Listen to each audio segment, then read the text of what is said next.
Ibihe byiza ku bantu mwese mukomeje kubana natwe muri aya makuru n'ibiganiro tugenda tubacishiriza aha kuri Hot News TV Rwanda, kandi nizere ko aho muherereye hose mumeze neza cyane.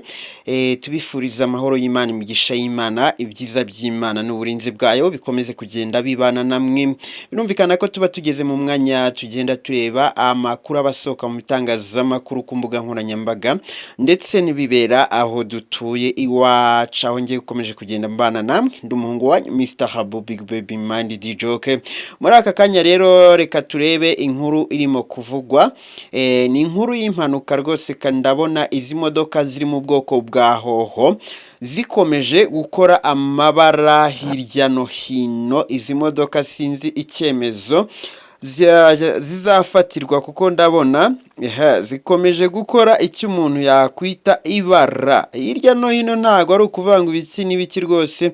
Iyo urebye impanuka ziba usanga izi modoka zirimo gukora impanuka nyinshi cyane, kandi noneho ugasanga zo zikubita zishwanyaguza kuko ziba zifite uburemere buri ku kigero cyo hejuru, niko navuga.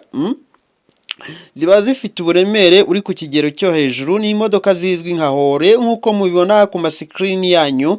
Murabona ko hari imodoka ya hoho ndetse hakaba n'indi modoka y'ivatiri yabaye ubushwangi burundu. Izi modoka rero nk'uko mubibona nta kindi cyabaye, ni impanuka. Ni impanuka y'imodoka ya hoho yaje kuba yarenga umuhanda, igonga kariya kamodoka iragashwanyaguza burundu.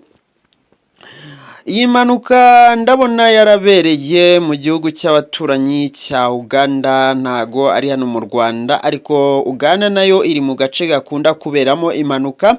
Ikaba yarabereye rero mu gace kazwi nka Bukarango mu nzira ijya Wakiso.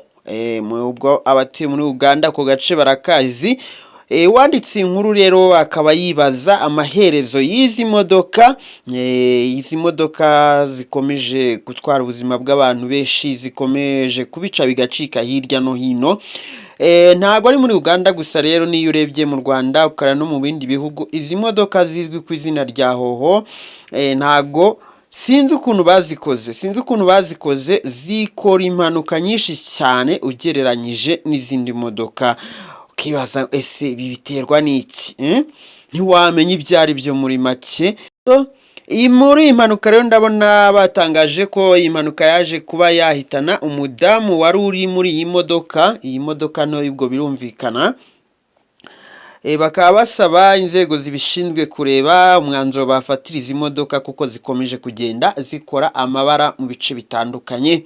Ngayo nguko rero reka tugane ku musozo twihanganisha umuryango w'uwo mudamu, kandi tunamusabira ku Imana ikomeze imuhe iruhuko ridashira. Nta kundi nyine nibyo byo kwisi, ariko izi modoka rwose zigire zisubireho, cyangwa se abazikora barebe ukuntu bajya bazikora mu buryo bwo kuba zitajya zigira uburyo zikoramo impanuka cyane, kuko wenda ndatekereza bipfira mu mikorere yazo. Ndabashimiye cyane rero mwese muba mwabanye nanjye, ndakomeza kugenda mbana namwe mu makuru n'ibiganiro, ndakomeza kugenda mbagezaho ahangaha kuri Hot News TV Rwanda.